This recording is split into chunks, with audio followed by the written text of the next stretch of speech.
Solucionar el problema de la contaminación plástica no depende de acciones aisladas, se requiere de acciones colaborativas y hacer equipo. Soy Aline Olasco, oficial senior de Acción Climática, y de la mano de WWF te traemos la mirada de académicos, expertos y empresas sobre un problema que a todos nos afecta y del que todos podemos ser parte de la solución. En este episodio nos acompañan Alejandra Molina, Brands and Comms Manager en Bioelements. Muchas gracias, Ale, por estar acá. Nos acompaña en línea Erika Rodríguez del Consumers Good Forum. Ella es gerente general para Latinoamérica. Muchas gracias, Erika, por estar acá con nosotros. Muy buenos días. También en línea nos acompaña Carolina Fernández, gerente internacional de alianzas en Grab. Muchas gracias, Caro. Muchas gracias, Aline. Y Ninel Escobar, directora de Cambio Climático de WWF México. Gracias, Ninel, por estar acá. Además de su interés por los temas medioambientales y en específico de plásticos, nuestras invitadas comparten algo en específico, y es que forman parte del Pacto de los Plásticos de México y colaboraron en los grupos de trabajo para desarrollar una guía que recientemente publicó este pacto sobre plásticos identificados como problemáticos y o evitables, además de estrategias de cómo abordarlos. Hoy vamos a hablar a más profundidad de esta guía. Voy a empezar con Carolina de Grab. Pues, desde el Pacto de los Plásticos de México hablamos mucho de que no hay que demonizar el plástico, ¿no? Para hacer esto necesitamos entender cuáles son los plásticos que tienen valor, que necesitamos mantener en el mercado, y cuáles son esos plásticos problemáticos y evitables. Desde la red de pactos se creó una definición, se trabajó en ciertos criterios para definir estos que son adaptados a los contextos de cada país. En el impacto de los plásticos de México, por medio de los talleres que hemos estado haciendo para el desarrollo de este listado, este fue uno de los pasos clave, ¿no? Acordar entre los participantes esta definición para México y los criterios, los cuales no se alejan del consenso internacional, están muy alineados, y para definir este listado y estos plásticos, cuál es un plástico problemático, pues primero acordamos que son plásticos que no son reutilizables, reciclables ni compostables en la práctica y a escala, según también definiciones alineadas al compromiso global del MacArthur Foundation. Son plásticos que contienen o requieren para su fabricación sustancias químicas peligrosas o tóxicas que suponen un riesgo significativo para la salud humana o el medio ambiente, aplicando el principio de precaución. Son plásticos que dificultan o alteran la reciclabilidad o compostabilidad de otros artículos y afectan la calidad del material reciclado o compostado. Y son plásticos que tienen una alta probabilidad de fuga al medio natural. Entonces, tenemos también un árbol de decisión en las que si se cumplen algunos o uno de estos criterios, pues se puede clasificar como problemático. En el caso de evitables, aparte de esto, son plásticos que eliminarlos no altera la función, pueden ser componentes, artículos que al eliminarnos no alteran la función del producto, es decir, que no se necesitan, no tienen la función básica. Muchas gracias, Caro. Me voy a ir a preguntarle a Erika del Consumers Good Forum, ¿qué importancia ven ustedes de contar con un listado de este tipo en México y cómo podemos usar las reglas de oro del diseño que ustedes desarrollaron para abordar estas estrategias? Desde el Consumer Good Forum, las reglas, las Golden Design Rules, como las hemos llamado a nivel global, son unas guías de diseño que permiten a las empresas más grandes de consumo masivo del mundo adoptar unas guías autorregulatorias, que son además voluntarias, para el cambio de sus diseños de empaques y envases. La importancia de contar con un listado como estos y sobre todo de hacerlo como a la medida de los países y demás, es que ayuda a establecer, a documentar, implanta, mantiene y mejora continuamente guías de diseño. Esto hace que el comportamiento ambiental a lo largo del ciclo de vida de un producto, desde su fabricación hasta su eliminación, sea por supuesto más amigable con el medio ambiente, mejore la competitividad del país, abarate costos, pero sobre todo sea social y ambientalmente sostenible. Las guías de ecodiseño, esto es lo que hacen, implementar mejoras en los empaques, en los envases, en los diseños de los productos que permiten un mejor sistema, estar a la vanguardia con otros países del mundo, tener herramientas de juego similares, estar todos bajo la misma base y poder competir de una forma adecuada con diferentes empresas, economías, sociedades y productos, por supuesto. Esto es lo que hace una guía, las Golden Design Rules o listados como los que hemos nombrado, listados, guías de codiseño, Golden Design Rules, que todos nos pongamos en una misma balanza, que todos nos pongamos sobre la misma cancha, que actuemos de la mejor forma posible para el medio ambiente, para el consumidor, para la sociedad, pero que también todos estemos como alineados en lo que queremos hacer. Así que esa es la importancia de tener un listado como estos y de la implementación de las reglas de las reglas de diseño a nivel local y global. Muchas gracias, Erika. Ninel, ¿cómo fue el proceso para contar con este listado y qué aportaciones viste que se dieron desde los diferentes sectores que colaboraron en estos grupos de trabajo? Pues fue un proceso muy rico, la verdad. Como un actor que coordinó el proceso e involucrar a todos los actores, quedé muy impresionada del conocimiento técnico que tienen y de las distintas perspectivas que hay, pero en general podría describirlo en 4 pasos. El paso 0 es la definición, ¿no?, que ya mencionó Carolina, acordando estos cuatro criterios para definir los plásticos problemáticos y evitables y el tema particular de la evitabilidad de los plásticos. Partiendo de esa definición, pasamos a un primer paso que fue elaborar una lista larga. Y esta lista larga contó con 61 artículos plásticos que son el resultado de una consulta de referencias internacionales y nacionales sobre estos criterios. Por ejemplo, hay un artículo científico que habla sobre el estado del arte sobre las sustancias peligrosas o tóxicas asociadas a plásticos. Esa fue una referencia importante que usamos. También a nivel nacional existen un par de estudios sobre fugas de plástico al ambiente. Entonces hicimos una revisión bibliográfica de lo que había. También hicimos 4 caracterizaciones de plásticos en playas particulares que han sido identificadas por su alta tasa de fugas al ambiente, y también revisamos otros listados de otros pactos en el mundo.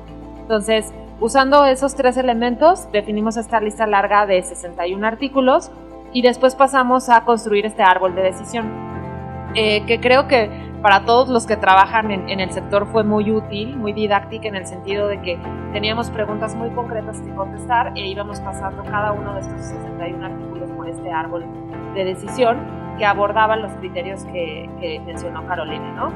Un artículo es reciclable, no es reciclable, y ahí es donde creo que tuvimos la mayor parte de la aportación de los actores.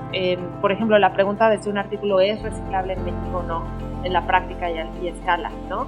Actores, por su experiencia, por ejemplo, teníamos actores que saben cómo funcionan los centros de acopio, los productores que saben cómo es el material, qué tipo de manejo se le da, qué alternativas hay, también ya avanzando un poco más la discusión hacia las estrategias.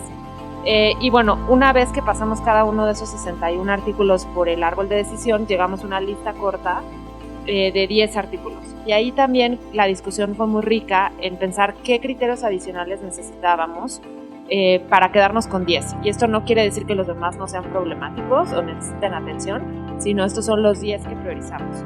Y es importante señalar los criterios porque estamos hablando de que el Pacto de los Plásticos en México se enfoca en los sectores que tienen la mayor huella de contaminación plástica, que es alimentos, bebidas, cuidado del hogar y cuidado personal. Entonces estamos hablando de artículos relevantes para esas industrias. También estamos hablando de los artículos en los que hay un mayor consenso entre los actores que deben ser priorizados. Y finalmente artículos en los cuales identifiquemos estrategias claras de atención. Entonces, a partir de esa discusión es que llegamos a este listado de los 10 artículos y una vez identificados pasamos al cuarto paso que fue las estrategias, ¿no? Con cada uno de los 10 ir identificando qué se puede hacer, qué es factible y qué cosas ya se están haciendo en otros países que hayan dado resultados, ¿no? Ahí también hubo un trabajo serio de discusión, de investigación y de consenso. Muchas gracias, Ninel. Voy a pasar con Ale de Bioelements. Ellos son miembros del Pacto de los Plásticos de México y participaron muy activamente en estos grupos de trabajo. Entonces, quisiéramos saber justamente tu visión sobre cómo pueden contribuir las empresas a las soluciones de este tipo de plásticos identificados como problemáticos. Muchas gracias. Pues sí, desde la iniciativa privada, en Bioelements tenemos 3 pilares muy claros en la parte de innovación, colaboración y educación. Vamos a dedicarte un poquito cada uno. En la parte de innovación, creemos que es esencial que en cada una de las empresas exista una inversión en innovación e investigación de desarrollo de nuevos productos. Hoy ya sabemos cuáles son los plásticos problemáticos evitables. Hoy ya se reconocieron, existe toda una red de pactos, pero ¿qué pasa hacia adentro de las empresas que desarrollamos y diseñamos productos como por ejemplo los empaques, ¿no? En el caso de Bioelements. Tenemos sí un compromiso de estar todo el tiempo invirtiendo en innovación, en desarrollo, en ver qué podemos sustituir, ¿no? En el ejemplo, en el caso de los empaques, pues se usan en el día a día, ¿no? ¿Cuántas cosas en el vas al súper recibes desde la parte de e-commerce o el delivery de la comida, ¿no? O sea, y pasan, es un plástico que pasa muy poco tiempo en tus manos y al final se va, pues lamentablemente, ojalá todo se reciclara, ojalá todo se reutilizara, ojalá todo se compostara, pero va a un vertedero, ya se hicieron los reconocimientos en playas, en mares, en bosques, pues terminan ahí. Entonces debemos de pensar en de qué otra manera podemos ir innovando para que en condiciones perfectas e imperfectas puedan terminar este tipo de materiales, ¿no? Entonces esa parte de innovación es uno de los, yo creo que la principal, ¿no? Que se invierta en la innovación. Por otro lado, la parte de colaboración, esto es muy importante, ¿no? Estos pactos, esta red de pactos, la academia que nos impulsa a estar vigilando, estar en la punta de lanza de todo lo que se trata de los objetivos de desarrollo sostenible, de las organizaciones. Ejemplo, ahora que estuvimos participando durante todo este año en las sesiones, a mí me sorprendió ver justamente que las empresas no somos enemigas, que la iniciativa privada se está aliando, se está organizando, y eso era muy necesario. Hace 10 o 15 años tal vez empezaba a pasar, pero hoy con este tipo de alianzas, con este tipo de pactos, se está consolidando esa colaboración, ¿no? Me parece interesante, me parece revelador que las empresas ya no están peleadas entre unas y otras, que el reciclaje ya no está peleado con lo compostable, ¿no? Y que todos estamos avanzando hacia un mismo lugar, pensando pues, en cuál es el objetivo, el cuidado del planeta, ¿no? Al final de eso. También la educación juega un papel súper importante, porque antes dejábamos en el consumidor la responsabilidad final, y era como, ahí está tu empaque y bye, ¿no? O sea, y dejábamos, me refiero como humanidad, como sociedad, como las empresas dejaban en manos del consumidor final esta responsabilidad de disponer del residuo, ¿no? Hoy sabemos que entre todos podemos llegar a una solución, y esa parte de la colaboración y la organización vamos a ayudarle al consumidor final, que al final aquí todos somos consumidores, y debemos como plantear dentro de la iniciativa privada qué es lo que le va a ayudar al consumidor final a poder enterarse de cuál es la materialidad que está consumiendo, de enterarse o sea, leer el empaque, ¿no? Nos hizo muy bien que se legislara, que se regulara que tiene un empaque para comer, ¿no? O sea, está increíble. Yo soy muy de ir al súper y leer cuánto tiene de sodio, de mil cosas. Eso es muy bueno.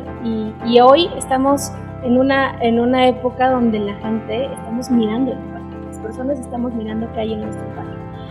Y si eso nos interesa a saber de qué vamos a consumir hacia nosotros y a nutrirnos, pues también ese empaque, saber si va a nutrir o no va a nutrir al medio ambiente, ¿no? Generalmente los plásticos de un solo uso, los plásticos convencionales, son dañinos.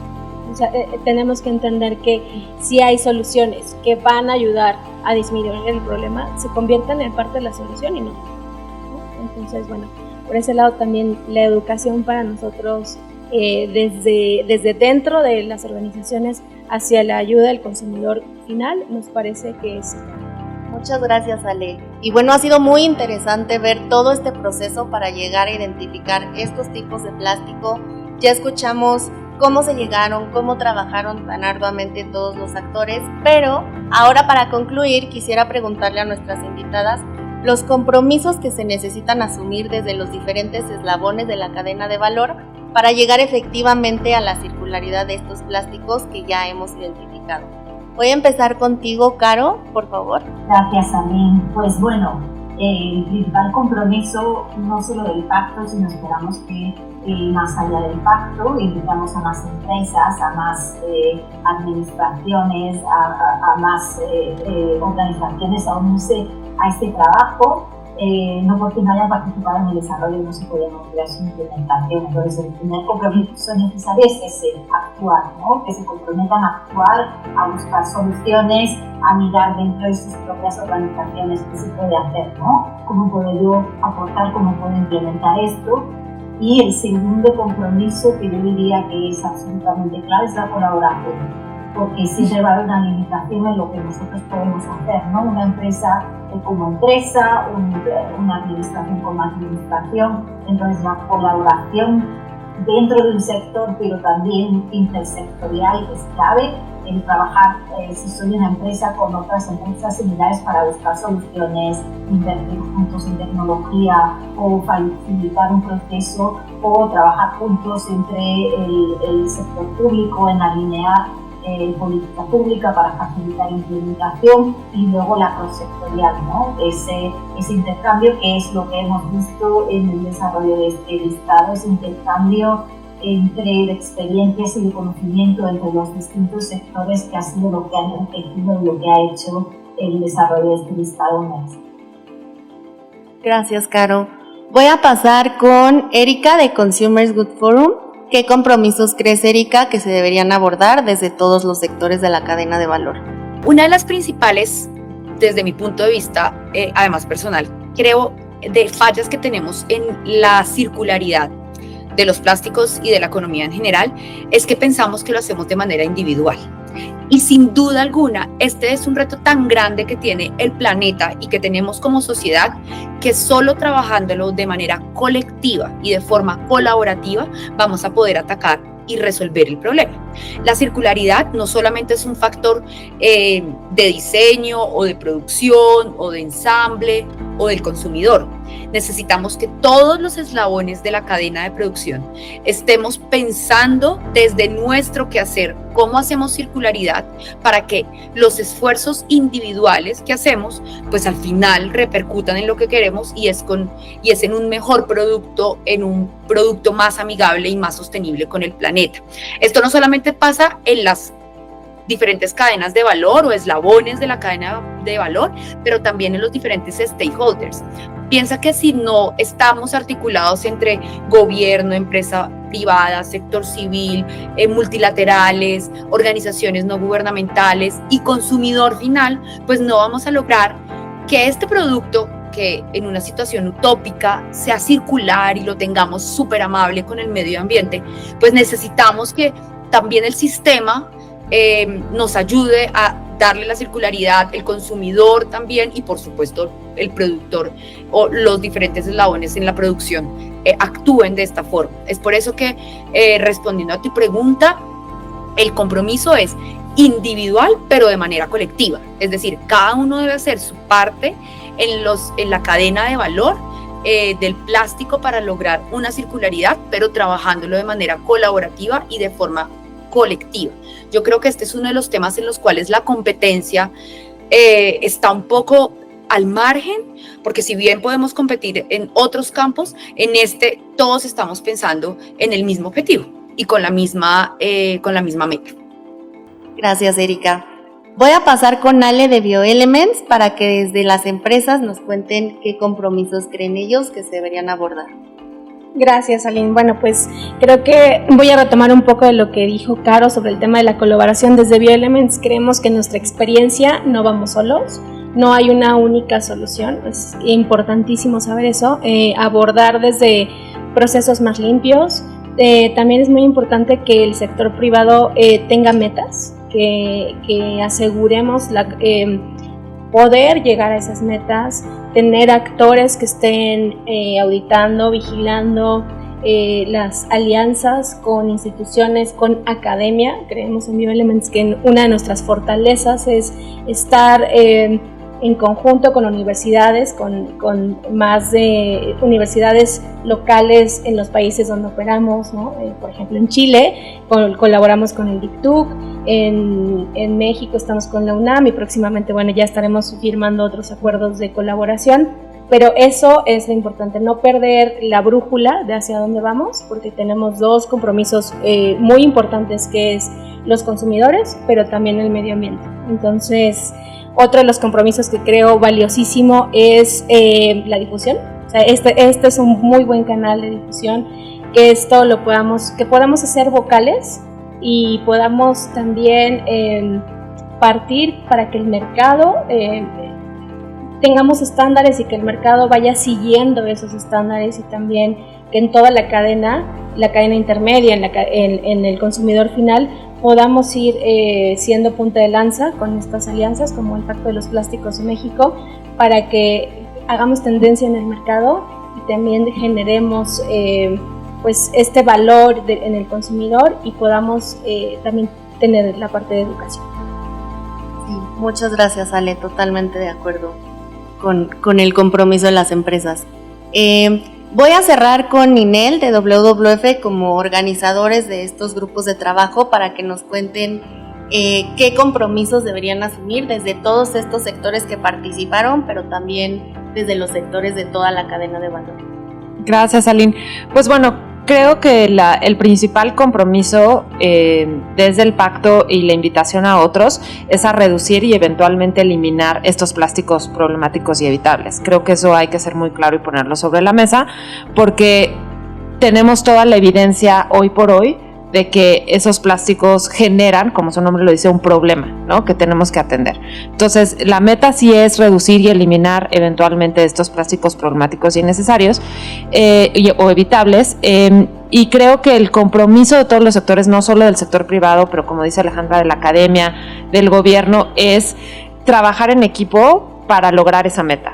Y un ejemplo importante es que gran parte, cuando uno lee la guía del sector privado y cuando ve las estrategias, pues algunas hablan de sustitución, por ejemplo. Unas hablan de eliminación de este producto plástico, como por ejemplo los aditivos oxodegradables, podemos vivir sin ellos, no hay que hacerles nada más. En otros tenemos que encontrar materiales sustitutos, tenemos que encontrar, mejorar el diseño de los empaques, comunicarle al consumidor por qué cambiamos un empaque por otro, que la experiencia sea positiva también para los consumidores, para los distribuidores, para los comercializadores. Y ahí creo que el compromiso tiene que ser de toda la cadena de valor. En el caso, por ejemplo, de soluciones que van con un mayor acopio, un mayor reciclaje, pues tenemos que ser capaces de tener infraestructura para el acopio y el reciclaje.